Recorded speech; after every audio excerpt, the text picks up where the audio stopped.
আসসালামু আলাইকুম। আজকের বড় আপডেট, স্বর্ণের বাজারে অবশেষে কিছুটা স্বস্তি। কিছুদিন আগেও স্বর্ণের দাম আকাশ ছুঁয়েছিল, অনেকে ভেবেছিলেন এটা আর কমবে না, কিন্তু এখন চিত্রটা বদলাতে শুরু করেছে।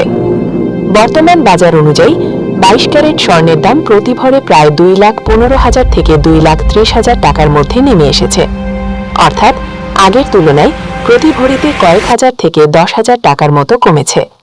কেন কমল স্বর্ণের দাম? এর পেছনে রয়েছে কয়েকটি গুরুত্বপূর্ণ কারণ। আন্তর্জাতিক বাজারে স্বর্ণের দামে কিছুটা পতন, ডলারের রেটের পরিবর্তন, স্থানীয় বাজারে চাহিদা কমে যাওয়া, এই সব কিছু মিলেই এখন দাম একটু নিচের দিকে। তবে একটা গুরুত্বপূর্ণ বিষয়, আপনি যদি দোকান থেকে স্বর্ণ কিনতে যান তাহলে এই দামের সাথে আরও যোগ হবে 5% ভ্যাট, মেকিং চার্জ, তাই বাস্তবে দাম আরও কিছুটা বেশি পড়বে। সামনে কি হতে পারে? বিশেষজ্ঞরা বলছেন স্বর্ণের বাজার এখনো পুরোপুরি স্থির না, যে কোনো সময় আবার দাম বাড়তেও পারে।